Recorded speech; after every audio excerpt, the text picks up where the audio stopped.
E graça e paz, igreja! Amém. Espero que estejam todos muito bem. Nosso slide está aí, Pedrinho? Vai tá. Tá bom, vai dar certo. Irmãos, primeira aula hoje da nossa Escola Bíblica Arvoredo. Aleluia, glória a Deus.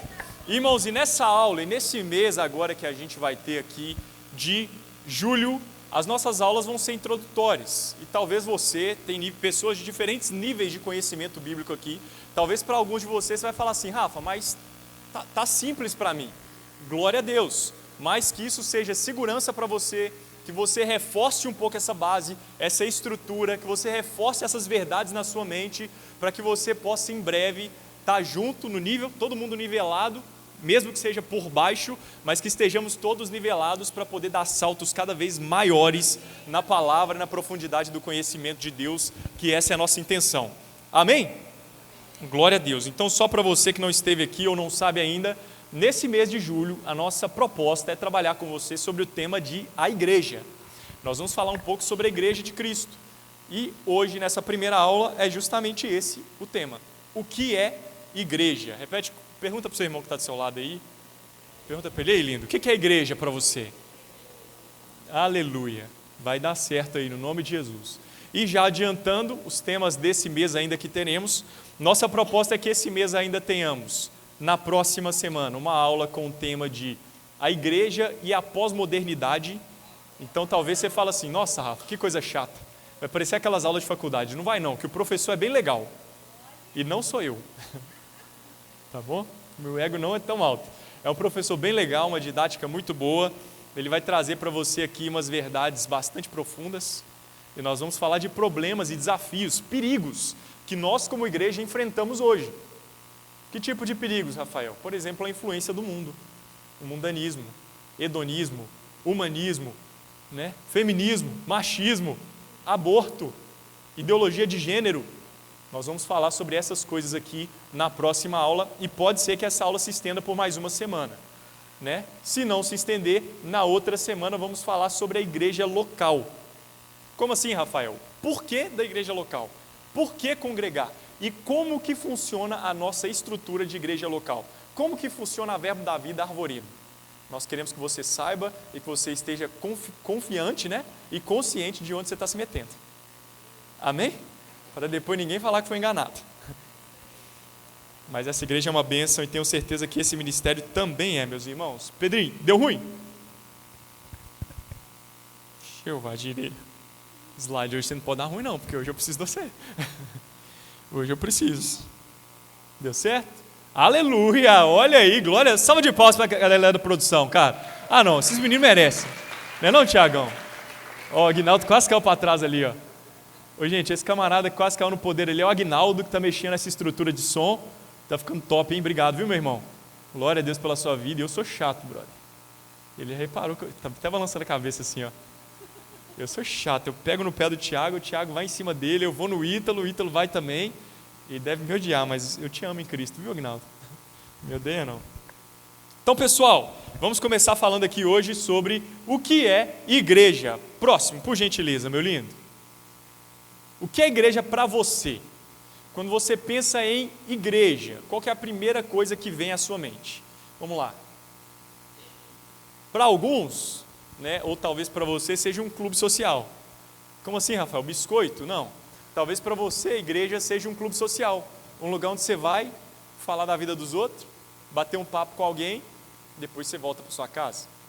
Ou então, talvez a igreja para você seja um shopping. Como assim um shopping, Rafael? Um lugar que você vai, pastorzão, olha, vê o que está acontecendo, não compra nada, no máximo uma casquinha, no final do culto, e depois você vai para sua casa. Talvez a igreja para você seja um supermercado, onde você vai, pega aquilo que te convém, aquilo que você está querendo, e volta para casa, com sua cestinha cheia. Talvez seja um abrigo, um lugar que você vai quando a tempestade está vindo, e você fica ali, mas quando a chuva passa, você vai embora. Ou para alguns ainda, ela é um posto de gasolina. Como assim, Rafa? Você vai, enche o tanque, depois vai embora, roda, e quando o tanque esvazia, você volta. Tem alguns que o tanque é bem grande, Aí dá aquela enchidona, depois some um tempão e volta um dia. Mas, meu irmão, a igreja pode, em alguns pontos, ou alguns elementos, ser alguma dessas coisas para nós, em alguns momentos da nossa vida, representar isso. Porém, a igreja não pode ser apenas isso nas nossas vidas. Amém ou admin? Amém? Alguém conhece alguém que igreja é isso aí para ele? Não? Nossa, não olhe para o lado. Vamos lá, lindo. Começando aqui então, o que não é igreja. Primeira coisa que igreja não é um templo. A igreja não é um prédio, e graças a Deus. Amém? Talvez você está falando assim, Rafa, mas eu sempre aprendi que a igreja, eu tinha que ir na igreja, porque a igreja é um lugar santo. A igreja é casa de Deus. E é. Porém, igreja, meu irmão, não são essas quatro paredes. Deus, ele não habita mais em templos construídos pelas mãos humanas. Atos vai falar isso para a gente. A casa que Deus quer habitar hoje é outra, é a igreja, que nós vamos falar dela agora. Rafa, então o templo da Universal, eu fui lá e eu vi que é lindo. Quando eu fui lá eu senti muita presença de Deus, Rafa. Aquilo lá não é igreja? Não. Rafa, mas e quando a gente vai em determinados lugares que parece que tem uma presença? Quem já foi num lugar assim, gente? Você vai nos lugares, uns cultos, uns montes, meu irmão do céu, você está doido. Parece que o lugar é diferente, né, pastor Kilder? Já passou por uma experiência assim? Parece que a atmosfera é diferente naquele lugar e tudo mais, mas aquilo não é igreja? Não. Monte Sinai, Moriá, o Rio Jordão, Rafa, não é igreja? Não. A igreja hoje não é física. Pode passar para o próximo. Igreja também não é denominação, não é uma placa.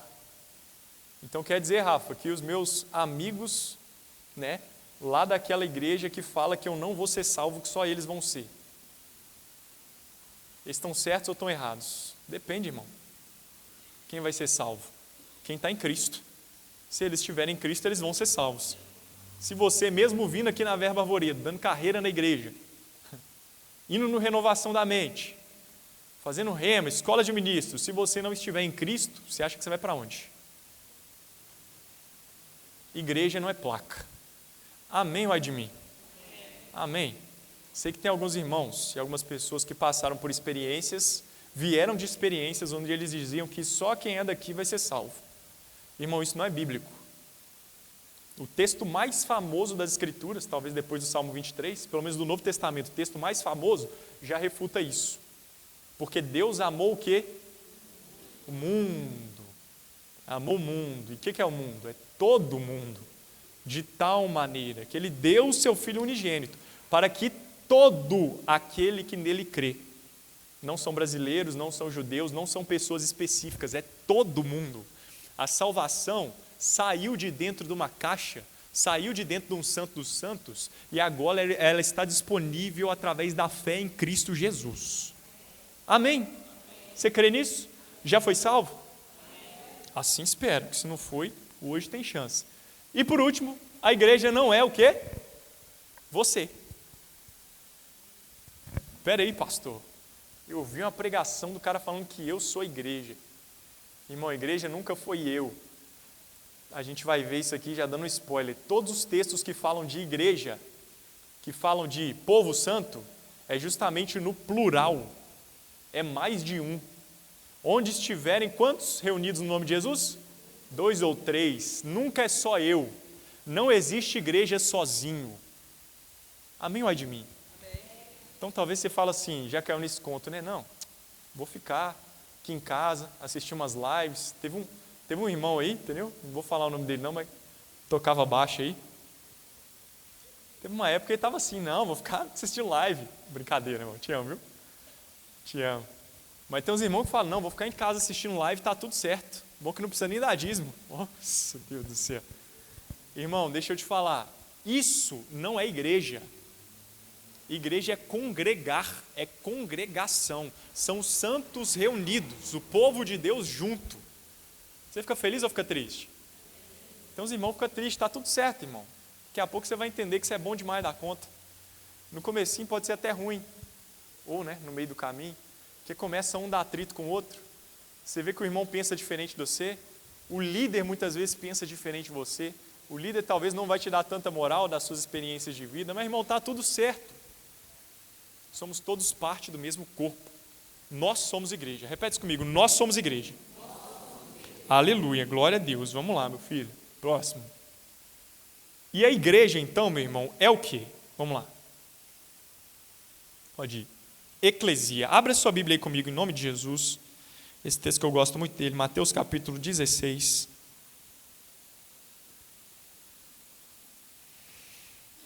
Vamos ler aqui na Revista Atualizada, Almeida, Revista Atualizada, Mateus capítulo 16.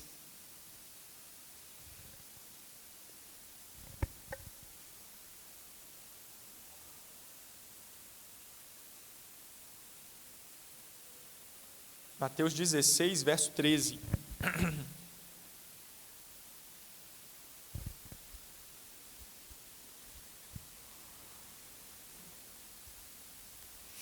Mateus 16, 13. A palavra de Deus diz o seguinte: indo Jesus para os lados de Cesareia de Filipe, perguntou a seus discípulos: quem diz o povo ser o Filho do Homem? E eles responderam: uns dizem João Batista, outros Elias, e outros Jeremias ou alguns dos profetas. Mas vós, continuou ele, quem dizeis que eu sou? Respondendo Simão Pedro disse: tu és o Cristo, Filho do Deus vivo.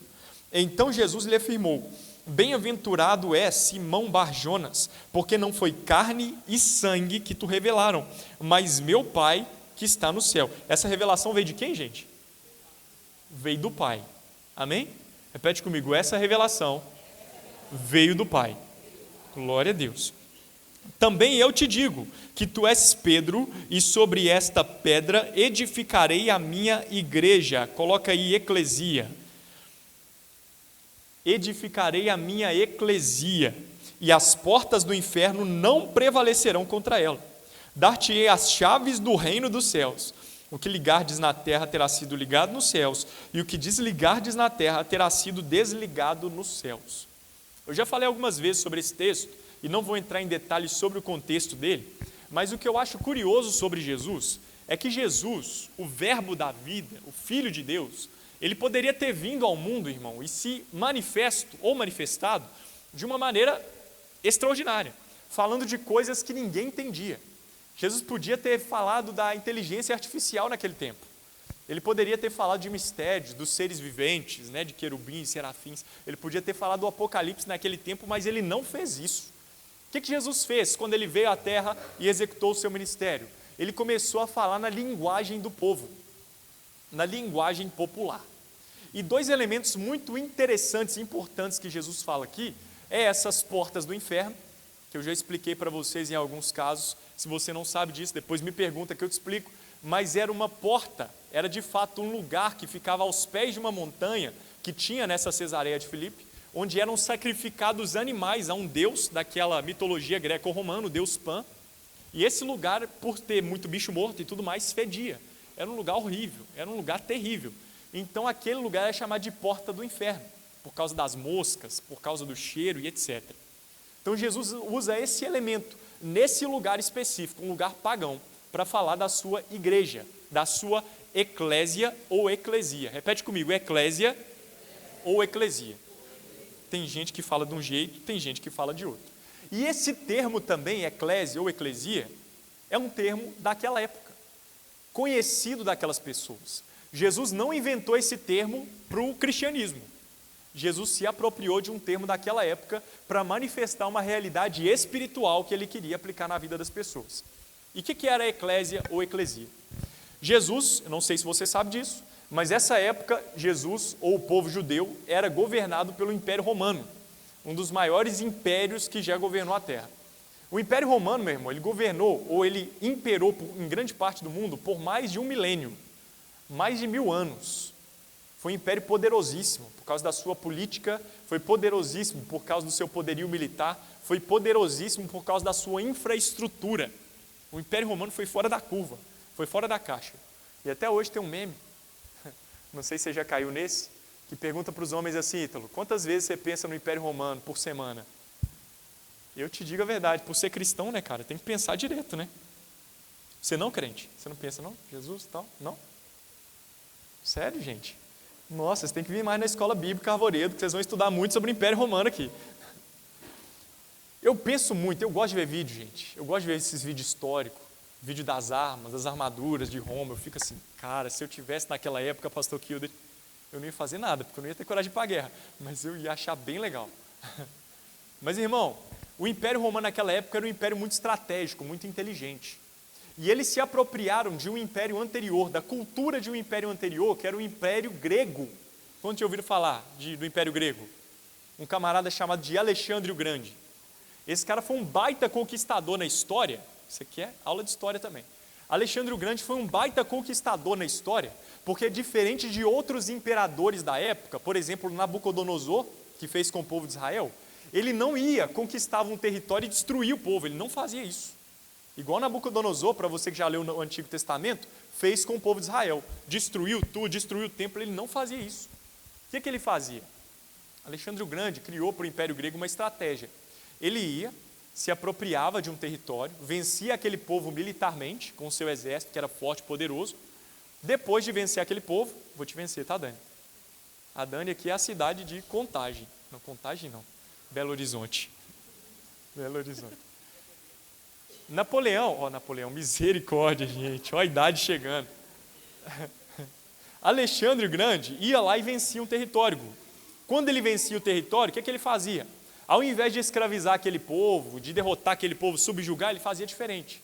Ele enviava uma comitiva para esse povo, uma comitiva de gregos, pessoas que pensavam da forma grega, que falavam da forma grega, profissionais da área grega, para esse território. Eles se implantavam lá e eles começavam a viver e a reger a vida daquelas pessoas de acordo com a cultura grega. Aquelas pessoas ensinavam para o povo a língua grega, ensinavam a filosofia grega, ensinavam a religião grega e alcançavam naquele povo, do povo de Belo Horizonte, a simpatia deles. Olha só, e o Império Romano fez a mesma coisa e apropriou isso. Então o Império Romano começou a colocar uma pessoa responsável por aquela comitiva, e toda vez que o Império Romano subjugava algum território, Júnior, ele enviava para lá essa comitiva, essa assembleia. Essa assembleia chegava lá, começava a governar aquele povo. Em alguns casos, igual no caso de Israel, existiam até governadores do próprio povo. Não sei se você já entende isso, mas o governador Herodes Antipas, que algumas vezes você já leu na sua Bíblia. Quem já leu esse nome na Bíblia, gente? Deixa eu ver. Gente, fala muito dele no Novo Testamento, hein? Herodes Antipas, Herodes o Grande, né? Esses camaradas aí, eles eram judeus. E mesmo sendo judeus, governados pelos romanos, eles ainda eram mantidos em posições estratégicas pelos romanos, desde que pagassem impostos. O imposto, né? O imposto. Desde sempre o imposto. E ao pagar esse imposto, pastor Kilder, eles compravam para si a Pax Romana, a paz com Roma. Roma não vai te atacar, Roma não vai te destruir, você pode ter sua vida desde que você faça o quê? Pague pela paz. Olha aí, quem não ia querer? Então esses caras eram mantidos ali em posições estratégicas, governados pelos pontífices ali romanos, pessoas estratégicas de Roma. Porém, Roma chegou, contratou, meu Deus, hoje está difícil. Roma chegou, dominou Belo Horizonte. A Dani está lá, prefeita de Belo Horizonte. Amém? Amém, olha de mim, vai. Cuidado, pode ser livramento, você não sei. Roma chega, governa, né? Te dominei, Dani, tá tudo bem? Aqui eu sou um general romano. E a partir de hoje, Dani, eu vou trazer aqui o Gustavo, tá? Gustavo aqui é o meu mensageiro. Ele vai trazer junto consigo uma assembleia de pessoas. Nessa assembleia vão ter construtores, vão ter professores. Nessa assembleia vão ter políticos, vão ter pessoas de Roma, com a nossa cultura, que vão se instalar aí na sua região, tá bom? Então ouça ele, tá? Ele que dá a palavra, você governa, mas você é só uma aparência, tá bom? Fica aí, tá bom, Gustavo? Então Gustavo pegava essa comitiva de pessoas, levaria para Belo Horizonte nessa história, e lá ele começaria a viver a vida cotidiana do povo. O que é a vida cotidiana? Ele iria criar os espaços, as empresas, os ambientes, ia levar pessoas simples, talvez como eu, como você, que iam começar a trabalhar lá naquela terra, começar a fazer amizade naquela terra, convidar o povo para ir para o churrasco em casa naquela terra. E quando chega naquele churrasco, as pessoas vão ver eles falando ali a língua romana. Eles vão ver aquele povo ali falando da cultura, da filosofia romana, da religião romana. Em determinado ponto, espera aí, nós temos que parar o churrasco, porque agora é hora do nosso culto. culto ao imperador, que acontecia em Roma. Então os pais de família começavam a cultuar o imperador e os seus deuses na companhia de outras pessoas. E o que acaba acontecendo? Acaba que aquelas pessoas que estavam sendo dominadas, aquelas pessoas que foram ali conquistadas, elas passam a se interessar por Roma. Elas passam a querer aprender o latim, a língua de Roma. Elas passam a querer comprar a cidadania romana por um alto valor. Por quê? Porque elas viram que ser romano não é simplesmente algo de nascença, de sangue, mas é um status social. Se eu sou romano, eu tenho uma vida melhor. Se eu sou romano, eu tenho posições melhores na sociedade. Se eu sou romano, eu vivo nessa terra, mas eu sou de uma realidade diferente. Sabe qual que era o nome, dizem os estudiosos, desse cara que era o principal mensageiro que ia lá? O nome desse cara, em geral, era apóstolo. E o nome dessa assembleia de pessoas que ia junto com ele era a eclesia. Conseguiu entender isso aqui? O que Jesus estava falando, Gu? Jesus estava falando para esse povo: ó, pessoal, nós estamos aqui numa terra de pagão, numa terra de romano, mas deixa eu te falar, as portas do inferno estão abertas, mas fica tranquilo. Por quê? Porque em breve eu vou levantar a minha eclesia, a minha assembleia de pessoas que não são dessa terra. E olha só, eclesia significa chamados para fora. Para fora de quê? Eram pessoas que eram tiradas do seu lugar de origem, colocadas num outro lugar, para através da sua influência, da sua cultura, elas expandirem a influência do império. Gente do céu, vocês não estão entendendo isso aqui. E você está achando que você é crente só para esquentar banco, só para brilhar sua luzinha dentro da igreja. Irmão, o que Jesus estava falando é que a eclesia, a igreja dele, eram pessoas que iam ser retiradas de um lugar, colocadas num outro lugar, porém com uma influência maior, de um reino maior, e nesse lugar onde elas estão sendo implantadas, elas têm que se infiltrar. Mas não se infiltrar para se contaminar, porque elas não são de lá. Elas têm que se infiltrar para disseminar, para expandir a influência do imperador, do rei delas. Isso é a igreja de Jesus. Isso somos eu e você. Quem é a igreja de Jesus aí, irmão? Em nome de Jesus. E você está achando que ser crente, ser igreja, é só vir aqui no culto. Eu preciso de ti, querido irmão.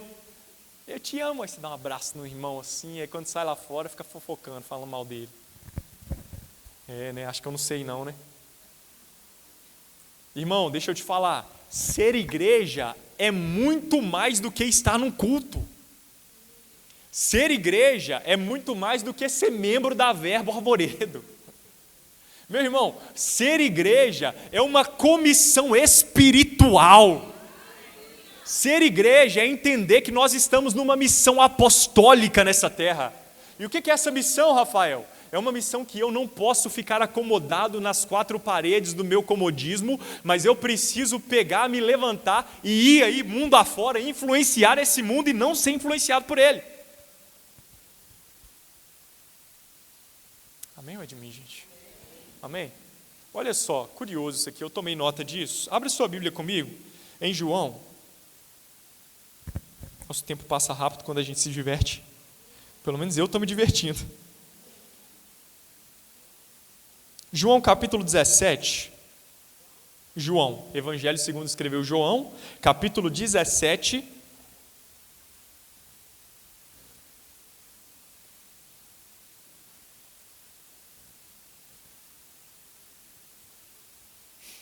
Verso 14, ao meio da revista atualizada.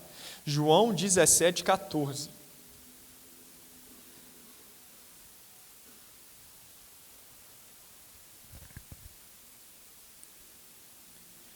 Olha o que a palavra de Deus vai dizer. A última oração de Jesus pelos seus discípulos ali. Eu lhes tenho dado a tua palavra e o mundo os odiou, porque eles não são do mundo, como também eu não sou.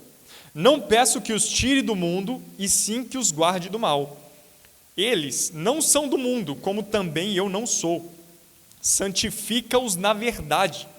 A tua palavra é a verdade. Assim como tu me enviaste ao mundo, também eu os enviei ao mundo. O que eu quero que você entenda aqui hoje, meu irmão? Nós, Igreja de Jesus, estamos nesse mundo, mas nós não somos daqui.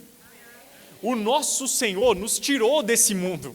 Colossenses vai falar que Ele nos transportou do império das trevas e nos colocou no reino do Filho do amor. Oh, meu Deus do céu! O que isso quer dizer, Rafael? Quer dizer que o sistema que rege o meu modo de pensar não é a Rede Globo. Nem a Record.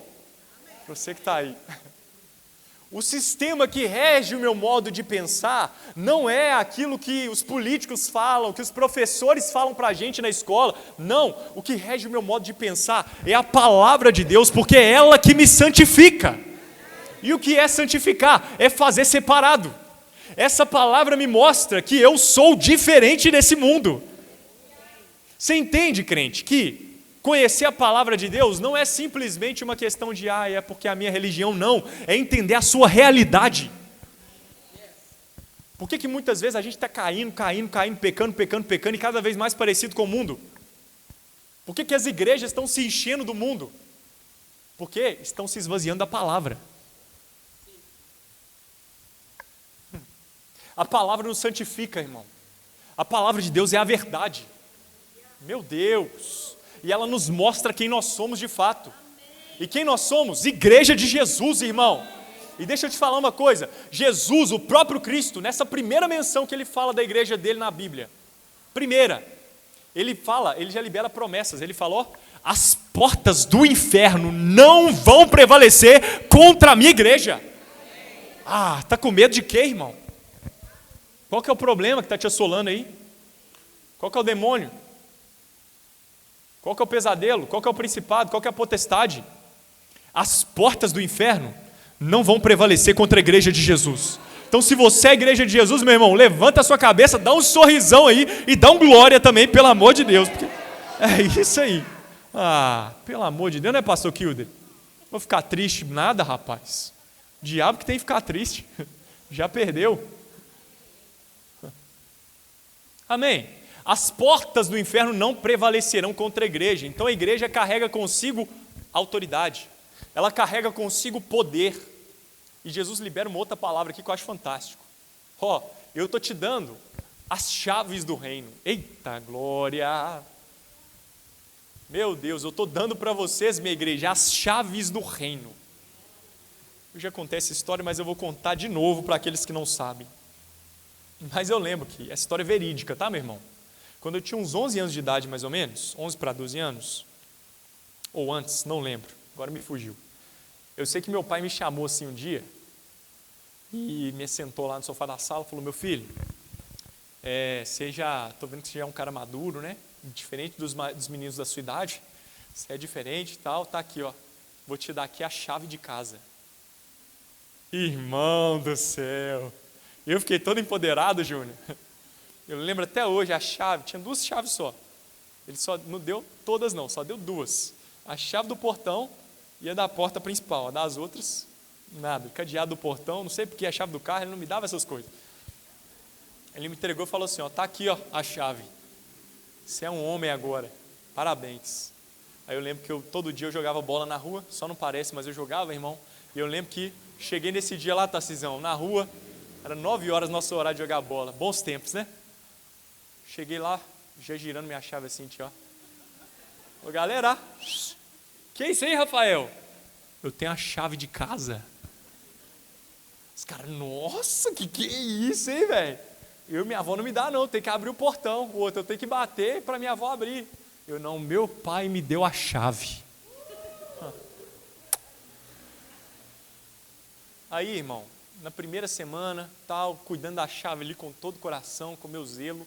Eu lembro que eu sempre ficava na reserva no futebol, não sei porquê, acho que era perseguição religiosa, alguma coisa do tipo. Mas eu estava lá na reserva, como sempre. Aí um menino arrancou o tampão do dedo.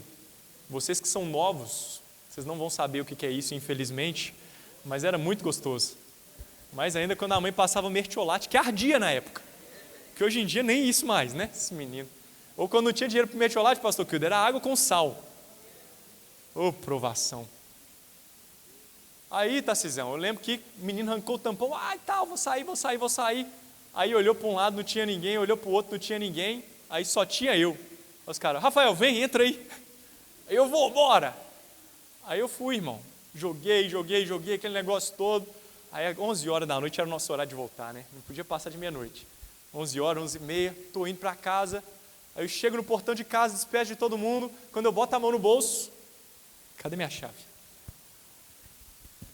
Procuro no outro, procuro na rua, procuro no bueiro, procurei em tudo que é canto daquela rua, meu irmão. E cadê a minha chave? Moral da história, eu tive que ir até o portão de casa e fazer uma das atitudes ou atos mais humilhantes que eu já tive que fazer na minha vida, que foi bater no portão. Eu lembro que quando eu bati no portão, minha mãe chegou lá, abriu. Cadê sua chave, menino? Eu, mãe, perdi. Aí do portão minha mãe já gritou, Pacheco, seu filho perdeu a chave. Não é nem meu filho. Quando eu cheguei dentro de casa, rapaz, meu pai, graças a Deus, aquele dia estava bonzinho, não me bateu não. Mas ele me xingou.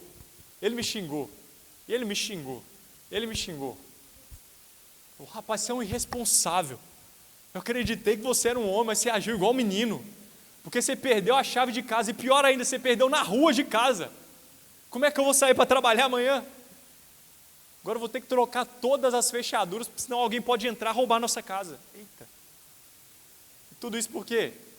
Porque o Rafael perdeu a chave. Olha aí. Irmão, chave fala de acesso. Chave fala de liberdade. Chave fala de autoridade. E o que Cristo entregou para a sua igreja, meu irmão, não foi nada menos, nada mais, nada menos do que a chave do reino dos céus. Rapaz de Deus, mas sabe qual que é o problema hoje em dia? É que a gente está deixando a chave à vista e o ladrão está roubando. Aí a gente vive uma vida sem acesso às realidades espirituais que a gente poderia estar vivendo. Por quê? Porque a gente está perdendo as chaves. Quando eu perco a chave, eu perco a minha autoridade. Quando eu perco a chave, eu perco a minha liberdade. Quando eu perco a chave, eu perco o meu acesso ao reino que Cristo já conquistou por mim, e eu fico vivendo uma vida mundana, secular, natural, sendo que Deus já conquistou para nós, isto é uma vida sobrenatural. Aí eu vivo achando que eu tenho que fazer alguma coisa para agradar a Deus, sendo que quem já fez isso, quem é o Filho amado em quem Ele se compraz é Jesus. Eu só preciso permanecer em Cristo. E você nem entendeu isso, porque talvez sua chave está perdida. Repete comigo assim, eu não vou perder a chave. Aleluia. Amém? Glória a Deus. Então não perca a chave. Cristo já nos deu acesso, Cristo já nos deu autoridade, Cristo já nos deu liberdade, e nós como igreja não vamos mais recuar na nossa posição, em nome de Jesus. Vamos lá para o próximo. A igreja também, biblicamente falando, ela é o corpo de Cristo. 1 Coríntios capítulo 12, verso 27, vai falar que nós somos o corpo de Cristo e individualmente membros desse corpo. Como assim, Rafael? Isso quer dizer que eu sozinho sou simplesmente um membro. Mas nós juntos, nós somos o corpo de Jesus e Ele próprio é o cabeça. Amém? Então, irmão, nós precisamos um do outro. Por mais clichê que isso seja, por mais desagradável que isso seja, eu sem você sou só um membro. Mas nós todos juntos, com Cristo, nós somos a igreja. Amém? Eita glória. Vamos lá para o próximo. Nós também somos a família de Deus. Assim, já não sois estrangeiros e peregrinos, mas concidadãos dos santos e sois da família de Deus. Eita! Ô, irmão, nós somos uma família espiritual. Amém? Às vezes eu fico um pouco relutante em falar de família dentro da igreja, porque geralmente quando a gente fala assim, nós somos uma família, aí tem gente que já pensa assim, nossa, então vou chegar lá e eles vão me servir. Porque existem pessoas que têm, por experiência familiar, ser servido. Talvez é mimado dentro de casa. Ou talvez quando eu falo família, somos uma família, tem gente que chega e já fala assim, lá vem encheção de saco. Porque dentro de casa é só chatice, irmão. Nós não sabemos quais são as experiências familiares das pessoas, mas o que eu preciso que todos vocês entendam e que nós compartilhemos com os nossos irmãos que aqui chegarem, é que nós somos uma família espiritual. O laço que nos une não é sangue, não é carne, é o Espírito Santo de Deus que habita em nós. Então, meu irmão, se o Espírito Santo manda, a gente vai te encorajar.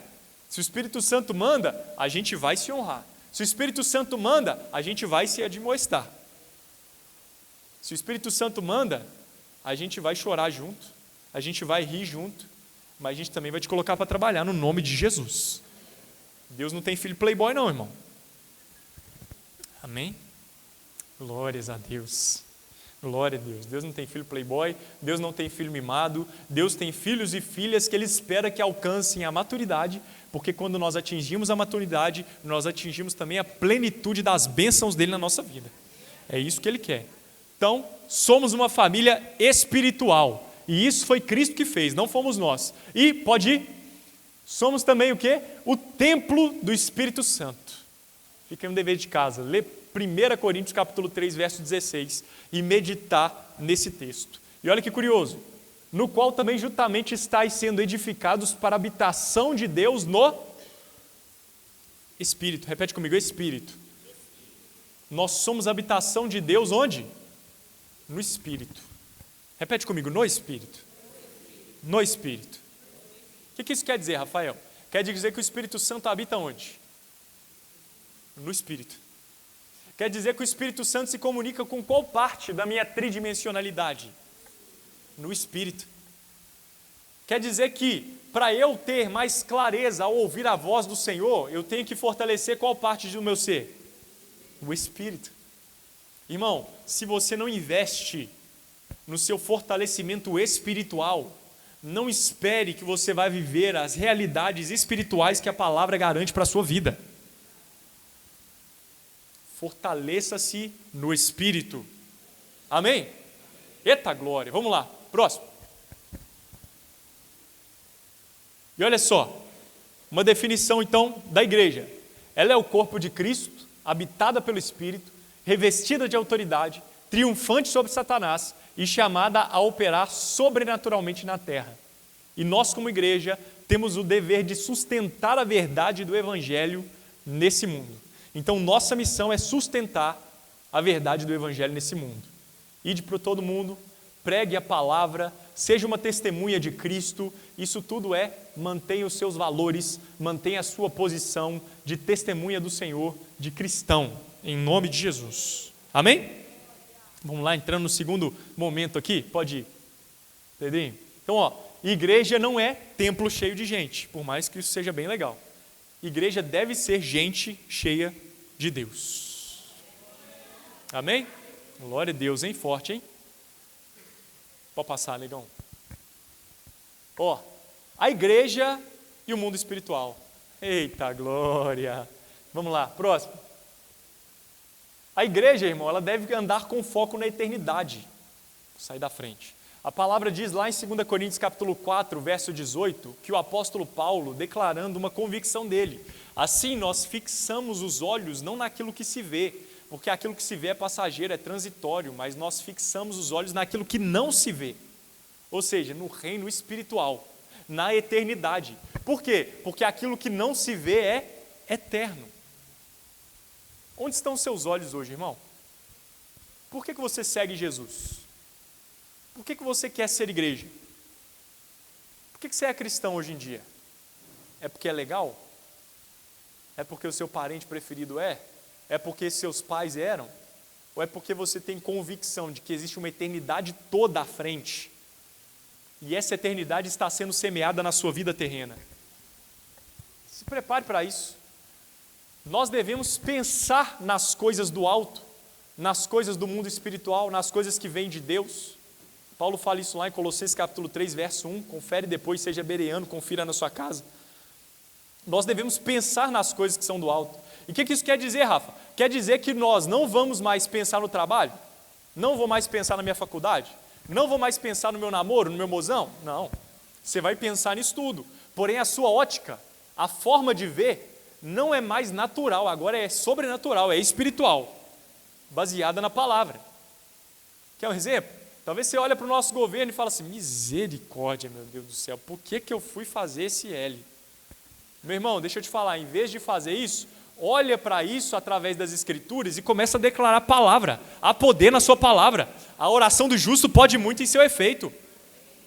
Em nome de Jesus. Então ora para que o nosso governo seja batizado pelo temor do Senhor, para que eles possam reger essa nação com o coração de Cristo. Difícil, né, irmão? Tá vendo? Ser crente não é só mil maravilha não, tem direito, mas tem dever também. Então, em nome de Jesus, irmão, se levanta como cristão. Aquele chefe seu que você fala assim, cara, que cara chato. Né, Jota? Tem uns irmãos que falam de você demais. Estou brincando. Ora por ele, irmão. Marido, sua esposa, seus filhos, ora por eles. Começa a enxergar eles da ótica sobrenatural, espiritual. Começa a falar vida. Começa a falar a palavra em cima deles. Em nome de... Amém, gente? Vocês estão entendendo isso aqui? Não fala aquilo que você está vendo, fala aquilo que você crê. E nós devemos viver como peregrinos e estrangeiros nessa terra. O que isso quer dizer? Quer dizer que essa terra não me pertence. Eu não sou daqui. Eu posso querer ter carrão, Rafael? Pode. Eu posso querer ter um Rolex? Pode. E eu oro para que você tenha 2 e ser meio um na minha vida, né, Tarcísio? Eu fico olhando para o Tarcísio e falo assim, nossa, relógio aí, bicho, que é isso? Um dia eu chegando. Mas, irmão, você pode desejar as coisas dessa terra? Sim, mas seu coração não pode estar aqui.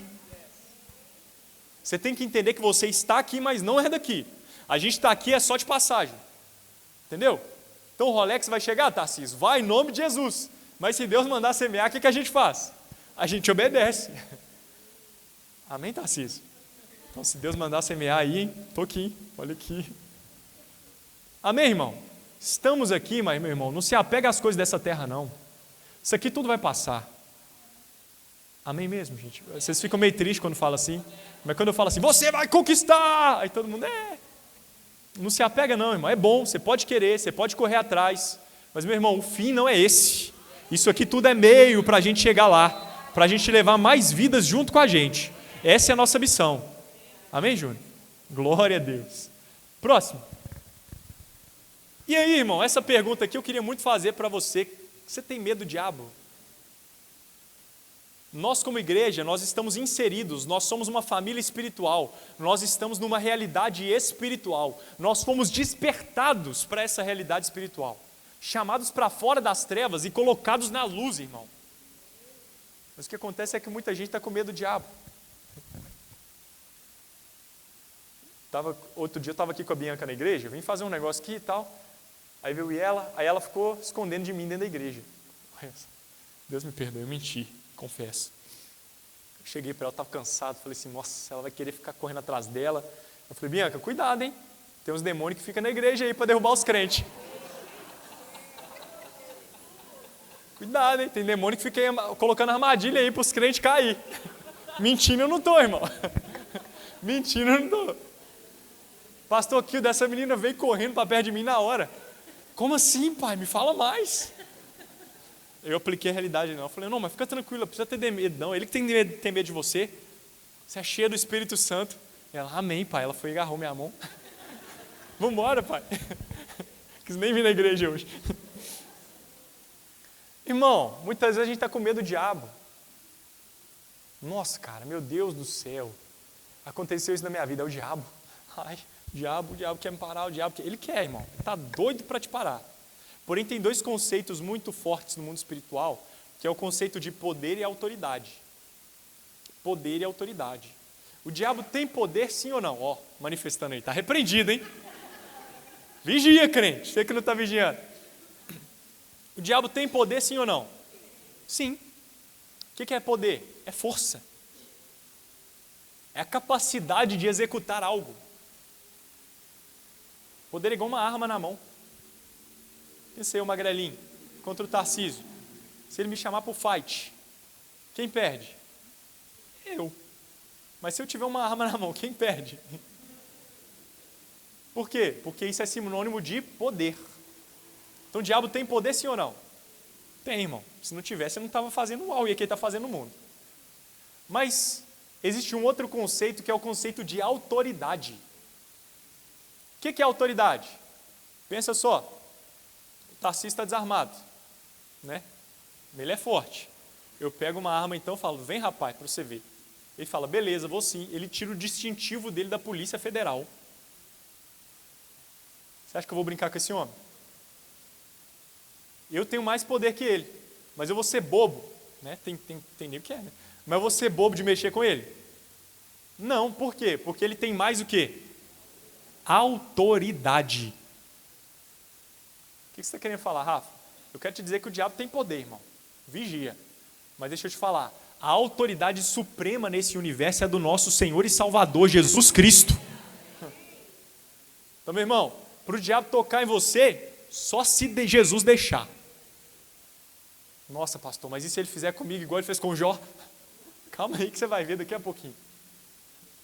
Você vai ver agora. Efésios capítulo 2, verso 5. Alguém abre para mim aí? Uma outra pessoa muito espiritual vai abrir Colossenses 2, 14 e 15. E mais uma pessoa espiritual, Romanos 16, 20. Tem que ser rapidão, hein? Quem tem aí Efésios 2, 5 e 6?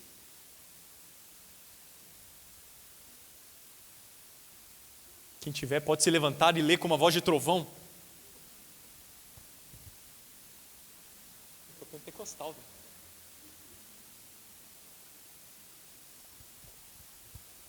Não, gente, ninguém, fiquei tristão. Ele teve até que colocar aqui o Pedrinho. Poxa, valeu. Efésios 2, 5 e 6.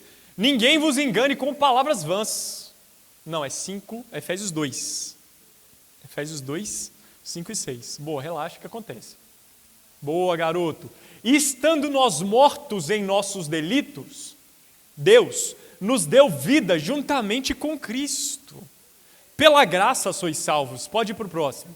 E juntamente com Ele, com Cristo, nos ressuscitou e nos fez assentar nos lugares celestiais em quem?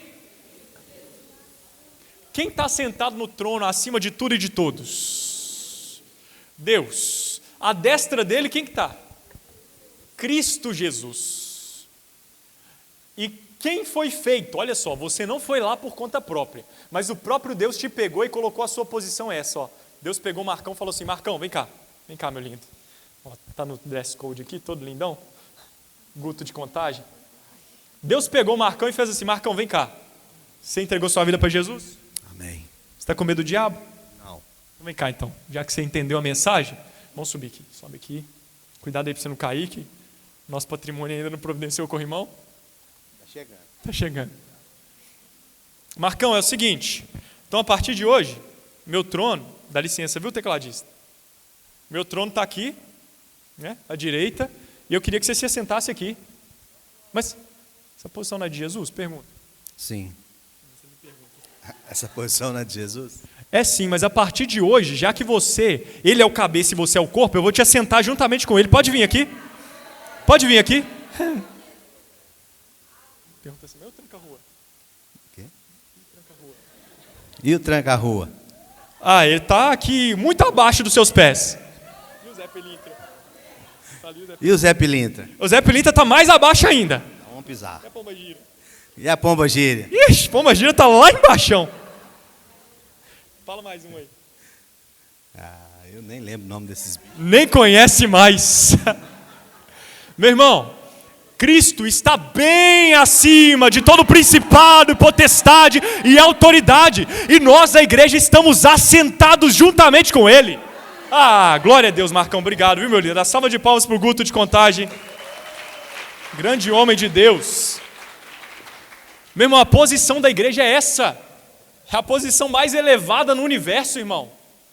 Meu Deus do céu. E a gente está com medo. Nossa, mas diabo. Nossa, mas aquela maldição hereditária. Meu irmão, Jesus já cortou esse fio, esse cordão umbilical. E Ele já te reconectou com Ele. Então, em nome de Jesus, viva a sua nova realidade. Quem tem pra gente aí Colossenses capítulo... Ixi, volta lá, negão. 2,14, quem tem aí? Colossenses 2,14.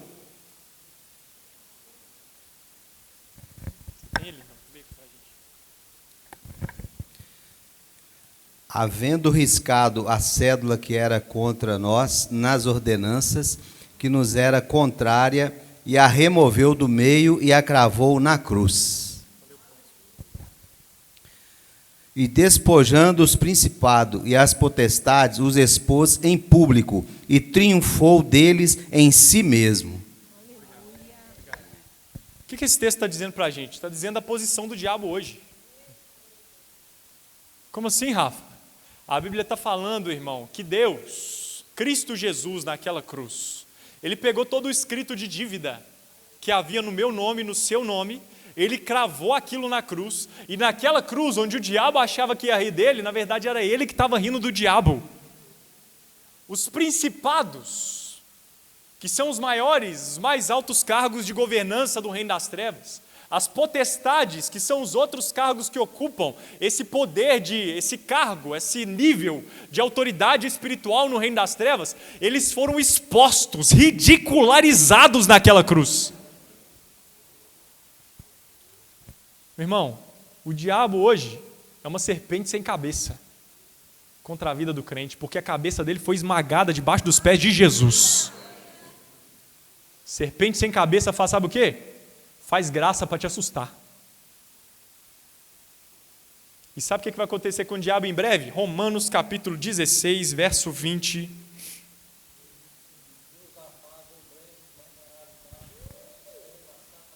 Eita, glória de Deus! E o Deus da paz, em breve, esmagará debaixo dos vossos pés, Satanás.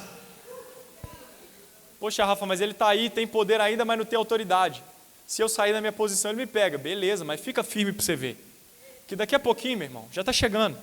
Já, em breve, Deus vai esmagar Satanás, mas não é debaixo dos pés de Jesus mais, não, é debaixo dos seus pés agora. Eita! Agora ele vai conhecer o tamanho do seu pé, do seu calçado. 39? Misericórdia, varão. Que isso, Jesus. Não faz nem fazer cosquinha nele, não, hein? Pelo amor de Deus. Amém, irmão? Você está feliz ou está triste com isso? Glória a Deus, irmão. Você está com medo de quê, vaso? Ah, Rafa, mas por que ainda continua acontecendo uns negócios meio estranhos na minha vida? Posso te falar a verdade? Muito do mal que nós vivemos hoje é fruto da nossa desobediência. É porque a autoridade de Deus na nossa vida está aqui, ó. Essa aqui é a posição de obediência. Mas se Deus está mandando você vir para cá, você não vai, aí você fica exposto. Você sai da sua posição de autoridade. E aí você se torna presa fácil, irmão. Aí você começa a receber dardos inflamados do maligno na sua vida. E sabe qual que é uma das maneiras, Ailton, que a gente mais tem dado brecha para o diabo na nossa vida? É através das nossas palavras. A gente tem se alimentado daquilo que não deve. A gente tem ouvido músicas que, não, está tudo certo, não faz mal para ninguém, mas também não te convém, não te edifica.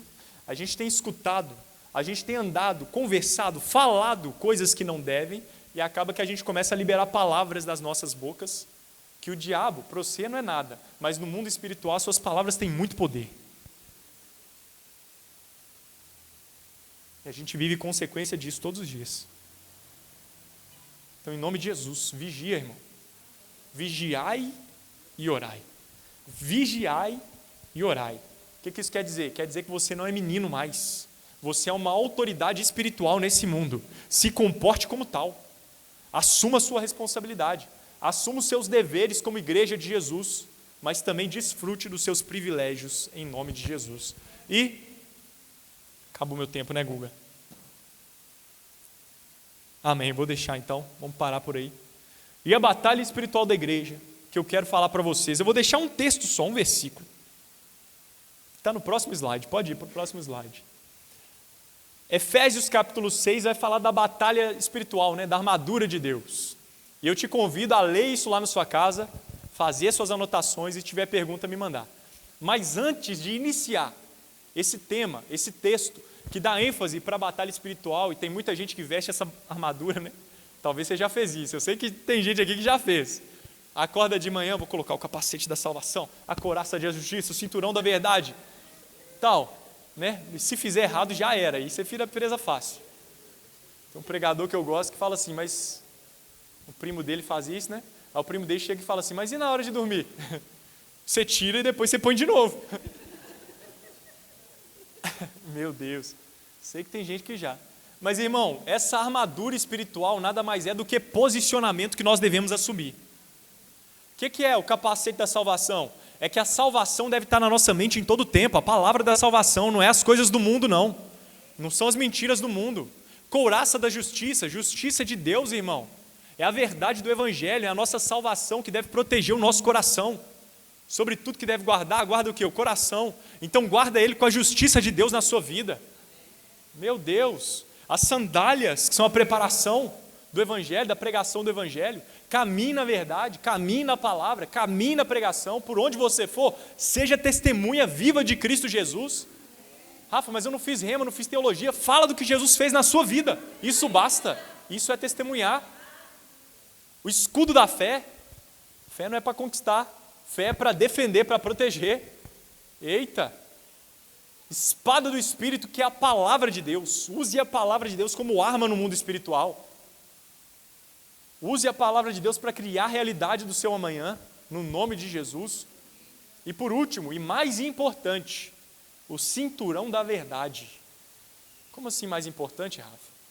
O cinturão numa armadura romana era a peça mais importante. Por quê? Porque sem ele, toda a armadura caía. Sabia disso? Sabia, Júnior? Sem ele, a couraça que era presa aqui, naquele negócio de uma sainha, caía. E se a couraça caísse, caía o suporte para a espada e também o suporte lateral que ele tinha para o escudo, quando ele ia para o campo de batalha. Então, sem a verdade, meu irmão, nada na sua vida espiritual vai funcionar. Mas, sobretudo, sabe por que você deve se revestir disso? Para isso aqui, ó, Efésios capítulo 6, verso 13. Portanto, tomai toda a armadura de Deus, para que possais, repete comigo, resistir no dia mau. E havendo feito tudo, ficar o quê? Firmes. Como assim, Rafa? O que você está querendo falar? Eu estou querendo falar que a sua posição já está garantida em Cristo. E agora a nossa batalha todos os dias é o quê? Permanecer nela. O dia mau vai vir, pastor Kilder, mas eu vou resistir. As circunstâncias vão vir, mas eu vou ficar firme. Daqui não saio, daqui ninguém me tira, porque foi Deus que me colocou aqui em Cristo. Ah, meu irmão, aí você vai ver, esse diabo, né? Aí que a palavra fala, resistir ao diabo e o quê? Ele fugirá de vós. Aí você vai ver se ele vai bater de frente com você. O quê? Não entendi. Tá, desculpa. Amém? Você tem resistido? Você tem ficado firme? Se não, no nome de Jesus, hoje é dia de você resistir, se levantar no Espírito. E eu te convido a ficar de pé.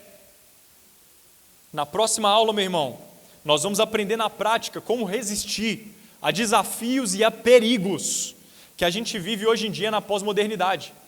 Por exemplo, alguns dos que a gente falou aqui hoje. Mundanismo, hedonismo, o espírito de mamon na sua vida, nós vamos aprender a resistir ele através da palavra.